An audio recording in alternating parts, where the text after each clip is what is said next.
Let me start with a truth that might shake you. Being chosen by God doesn't always look holy. Sometimes it looks messy. It looks lonely. It looks like everything in your life is falling apart while others are rising. You might not realize it, but the very chaos surrounding you could be evidence that heaven has marked you for something greater. Not every beautiful woman is chosen. Not every prayerful woman is chosen. But when God chooses you, He doesn't crown you immediately. He crushes you first. He purges, prunes, and prepares you in private before revealing you in public. And if lately you've been asking, God, why me? I have news for you. You might already be walking through the signs that prove you are a woman chosen by God. Let's talk about them. Sign number 1, you've been set apart even when you didn't choose it. You never quite fit in, did you? You tried to be normal, to blend into the world's rhythm, but somehow something in you just wouldn't allow it. You've always felt different, uncomfortable in shallow places, restless in compromise.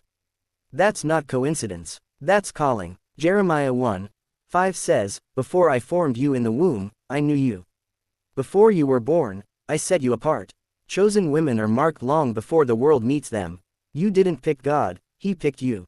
And that divine selection will not let you blend in with what He's called you out from. So when people walk away or opportunities dry up, don't panic. God isolates who He intends to elevate. Separation is not punishment, it's preparation. Sign 2, you've walked through unusual pain, but it didn't kill you. Chosen women carry unusual oil because they've endured unusual pain. You've survived betrayals that should have destroyed your trust, storms that should have broken your faith, and losses that should have left you bitter. But here you are still standing. Why? Because your pain had purpose. Romans 8:28 says, "And we know that all things work together for good to them that love God, to them who are called according to His purpose." Nothing about your suffering is wasted. Every heartbreak shaped your compassion. Every rejection built your endurance. Every tear baptized you for ministry. You didn't go through that for nothing.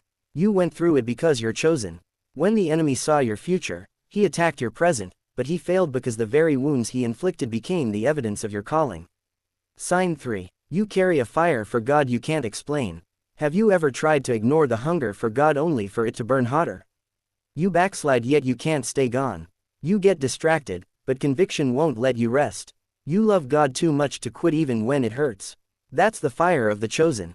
Jeremiah described it perfectly. His word is like a fire shut up in my bones. I am weary of holding it in. Indeed, I cannot. Jeremiah 20:9. Chosen women burn differently. Their passion for God interrupts their comfort. They can't fit in with lukewarm believers because the Spirit keeps pushing them deeper. You weren't made to be casual about Christ. You were made to be consumed by Him. Sign 4. You face intense spiritual warfare. Here's the truth most people avoid. The more chosen you are, the more warfare you attract. Every time you try to move forward, something opposes you. Every time you try to rest, another battle starts. It's not just bad luck. It's spiritual resistance. Ephesians 6:12 reminds us, "We wrestle not against flesh and blood, but against principalities, against powers, against the rulers of the darkness of this world." Hell recognizes your assignment even when you don't. You're not just another woman. You're a weapon, and that's why the attacks feel personal, because they are. But don't forget this, greater is He that is in you than he that is in the world. 1 John 4:4. You're not fighting for survival. You're fighting for destiny, and the intensity of your warfare only confirms the weight of your calling. Sign 5. You crave purity and purpose more than popularity. At some point, the old you stopped feeling comfortable. You started desiring holiness over hype.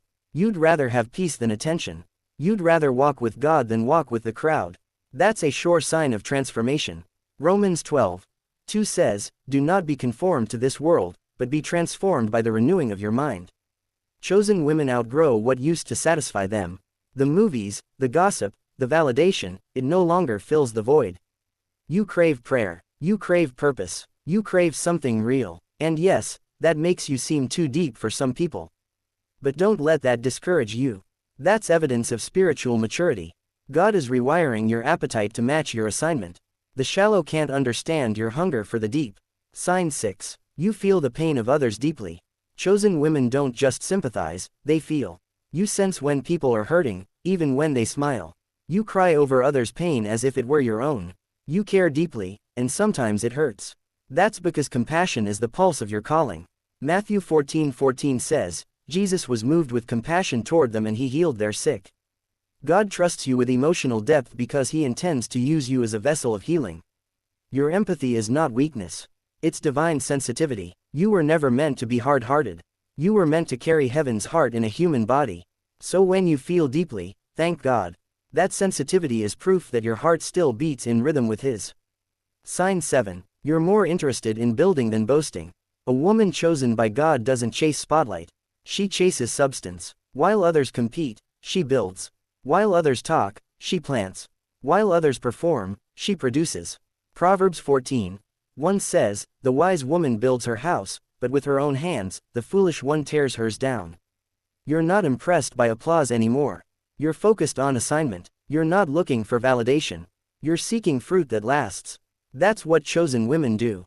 They carry wisdom beyond their age and peace beyond their surroundings. They know when to be silent, when to act, and when to wait on God. You may not be celebrated now, but heaven is watching. And when the time is right, God himself will introduce what he's been building in secret. So, woman of God, does this sound like you? If it does, stop doubting yourself. Stop downplaying your anointing. Stop calling your process a punishment. It's your preparation. You've been chosen for something sacred. That's why it's been hard. That's why it's been lonely. That's why it's been confusing. Because God is shaping you for impact. And when he's done, everyone who doubted you will have to testify that it was only God. This is your season to stop hiding and start rising. Heaven is calling you by name. So right now, lift your head and say, "Lord, I hear you. I surrender. I accept the calling. Use me for your glory." If this message spoke to your heart, don't just scroll away.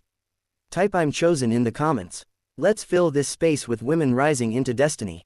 And before you go, subscribe because the next message might be the confirmation your spirit's been waiting for. God bless you. You are not random. You are chosen.